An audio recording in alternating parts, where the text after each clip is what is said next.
哎，老周，我打算买房子了，想向你借点钱。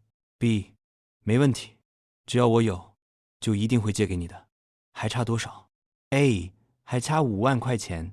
B，好，钱下午打给你。你打算在哪儿买房？A，就在我们医院前面。B，那你以后去医院就方便了。A.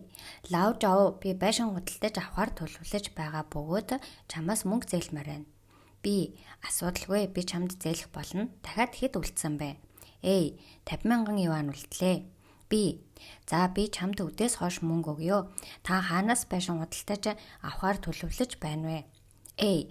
Манай эмнэлгийн яг урд. B. Тэгвэл ирээдүйд эмнэлэг явах танд илүү тохиромжтой байх болно. A，妈妈，你看那只狗多可爱，眼睛大大的，嘴小小的，我们买回去吧。B，动物和小孩一样，都需要人照顾，买回家去，谁照顾它啊？A，我照顾啊。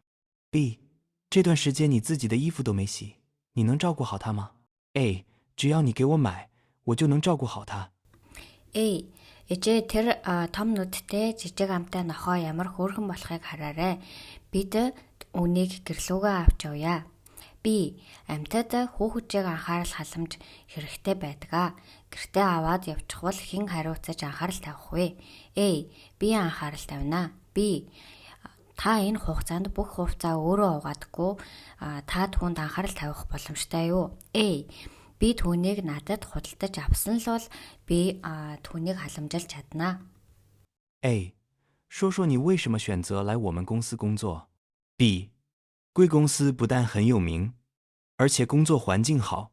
A，做这个工作有点累，需要经常去外地，你家人同意吗？B，只要我愿意，我相信他们就会同意的。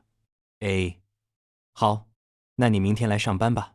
关于这个工作还有什么问题吗 ？B，没有了，谢谢您给我这个机会，我会努力的。A. Та яагаад манай компанид ажиллахаар шийдсэнээ хэлээч. B. Танай компани алдартай төдийгүй ажиллах таатай орчинтэй. A. Энэ ажил нь жоохон ядаргаатай бөгөөд өөр газар руу ойрхон явах шаардлагатай болдог. Танай гэр бүл зөвшөөрч байна уу? B. Би бэлэн байгаа бол тэд төвшөөрнө л гэдэгт итгэж байна. A. За тэгвэл маргааш ажилдаа ирж болно. Энэ ажлын талаар асуух зүйл байна уу? B. Байхгүй надад ийм боломж олгосонд баярлалаа. Би шаргуу хичээж ажиллах болно. 不同的国家有不同的文化，每种文化都有自己的特点。到了一个新环境，你会觉得什么都很新鲜，而且还会觉得有点奇怪。有些国家的人名写在姓前面。有些国家的人名写在姓后面，但是只要经过一段时间，就会慢慢的习惯。 Өөр улс оронд өөр соёлтой бөгөөд соёл бүр өөрийн гэсэн онцлогтой байдаг. Шинэ орчинд ирэхэд шинэ жаахан хачирхалтай зүйл гарч ирнэ. Зарим оронд хүний нэрийг овгийнхоо өмнө бичдэг, зарим оронд овгийнхоо ард бичдэг. Хэцэг хугацааны дараа та айжмаар тасдаг. A，女儿最近喜欢把头发放在耳朵后面，你知道为什么吗 ？B，这样可以使她的脸看上去漂亮一些。A，我最近觉得她和以前不太一样了。B，女儿变化不小，她小时候喜欢短头发，像男孩子一样。A，我也想起来了，她现在慢慢的开始像个女孩子了。A. Охин сүүлийн үед үсэж ихнийхээ араар тавих дуртай болсон та мэдээж байна уу? B. Энэ нь түүний царайг илүү үзэсгэлэнтэй харагдуулна. A. Миний бодлоор саяхан тэр өөр болсон юм шиг санагдаж байсан. B. Охин бага байхаасаа өөрчлөгдсөн байна. Охин багадаа эрэгтэй хүүхчиг үсээ богино үсэнд дуртай байсан. B. Би ч санаж байна. Тэр одоо айжмаар охин хүүхчиг болж эхэлж байна. A，上次我们参加骑马比赛的照片，我选了几张洗出来了。B，快给我看看，骑得最快的这位是谁？哎，你没看出来吗？他是小刚啊。B，怎么看上去跟现在不太一样 ？A，他上班穿西服、衬衫，比赛的时候穿的是运动服。B，他今天穿蓝西服，看上去像40多岁，还是穿运动服让他更年轻。A. Би хамгийн сүүлд оролцсон морин уралдааны хэдэн зургийг сонгон авч угаасан. B. Надад хурдан үзүүлээч хамгийн хурдан морин хэнийх вэ? A. Та харахгүй байна уу? Тэр бол Шаоган. B. Яагаад одоогийнхоосоо өөр харагдаж байна вэ? A. Тэр ажил дээрээ костюм цамц өмсдөг, тэмцээний үеэр спортын хувцас өмсдөг. B. Тэр өнөөдөр цэнхэр өнгийн костюм өмссөн байна.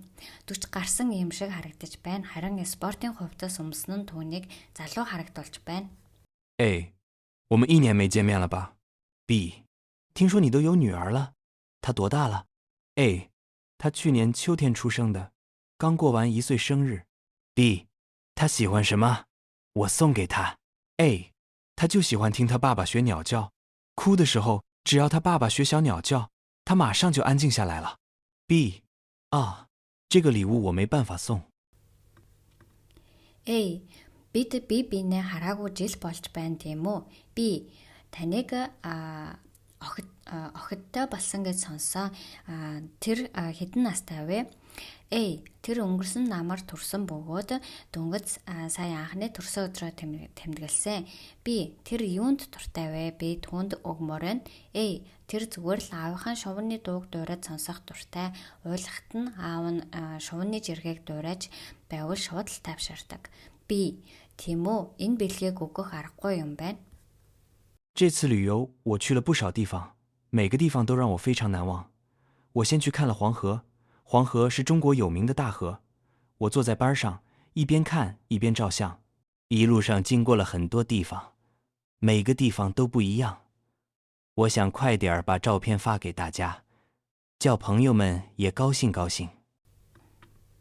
Энэ аяллаа үеэр би олон газраар явж газар бүр нь мартагшгүй сайхан байсан. Би анх Хятадын алдартай гол болох шар мөрөнд очиж эрэг дээр сууж байгаад харж зураг авсан. Бид замдаа олон газар өнгөрч газар бүр өөр байсан. Гэрийнхэн болон найзуудтай баярлуулахын тулд бүгдд нь зураг хурдан явуулмаар байна. A. 我的照相机被谁拿走了？怎么找不到了？ B. 你再找找，是不是没带来？ A. 我找了，没找到啊。 B. 别难过，再买一个吧。公司东门外不就有一个大商场吗？ A. 但是我这个月信用卡里的钱已经花得差不多了。 A. Миний камерыг хэн авсан бэ? Би яагаад олж чадахгүй байгаа юм бэ? B. Дахиад та аваагүй гэж үү? A. Би хайсан боловч олсонгүй. B. Битгий гунигтай бай. Өөр нэгийг худалдаж ав. Компани зүүн хаалганы гадаа том худалдааны төв байхгүй гэж үү? A. Гэхдээ энэ сард би бараг бүх мөнгөө кредит картандаа зарцуулсан. A. 你怎么突然关心起体育来了？ B. 我的男朋友喜欢看踢足球比赛，我被他影响的。 A. 看来只有药才能让人有变化。 B. 是啊，为了和他的药好一样，我天天看球赛。 A. 除了足球，他还影响你什么了？ B. 我最近天天上网玩游戏，我的成绩差极了。 A. Та яагаад генет спортод санаа тавьдаг болсон бэ? Би миний найз залуу хөл бөмбөгийн тоглолт үзэх дуртай. Би тэр хүний нөлөөнд автдаг. A. Хүн бусдыг харж байж өөрчлөгдөг юм шиг санагддаг. B. Тийм ээ, би түүнтэй ойр байхын тулд өдөр бүр хөл бөмбөгийн тоглолт үздэг. A. Тэр дандаа бөмбөгнөөс танд хөл бөмбөгнөөс гадна ямар нөлөө үзүүлсэн бэ? Би сүүлийн үед өдөр бүр онлайн тоглоом тоглодог. Миний дүн маш муу болж байна. A. 那个拿菜碗吃饭的人是你哥哥吗？他和你长得真像。 B. 我们经常被别人认错。 A. 只有你们爸爸妈妈才能分出来哪个哥哥，哪个是弟弟吧。 B. 除了父母以外，还有我们自己也能啊。 A. 你们两个除了长得像，还有什么相同的地方？ B. 我们住在同一个楼，同一个房间。 A. Тэр хоолны аяг авч байгаа хүн таны дүү мөн үү? Тэр чамтай их адилхан харагдаж байна. B. Бусад хүмүүс биднийг эвчлэн буруугаар ойлгодог. A. Аль нь дүү болохыг эцэг эгч нь л хэлж чадна. B. эцэг эхээсээ гадна бид өөрснөө ч мэдэж чадна. Та хоёр адилхан харагдахаас гадна өөр юугаараа ижил тустай вэ? B. Бид нэг байранда нэг өрөөнд амьдардаг. 年轻人通道难题常常很着急，不，这道怎么办？其实不同的问题有不同的解决办法，有些问题看上去很难，但是解决起来难极了。所以只有真正做事情的时候，才能了解有多难。不过我们一定要相信，多么难的问题都会被解决的。 Залуу хүмүүс ихэвчлэн хэцүү асуудал тулгархад сандарч юу хийхээ мэдэхгүй байдаг. Үнэн хэрэгтээ янз бүрийн асуудал өөр шийдэлтэй байдаг. Зарим асуудал хэцүү мэт боловч шийдвэрлэхэд маш хэцүү байдаг. Тиймээс та нэг зүйлийг боддоор хийж байж л энэ нь хичнээн хэцүү болохыг ойлгож чадна. Гэхдээ хичнээн хэцүү байсан ч шийдэж болно гэдэгт итгэх ёстой.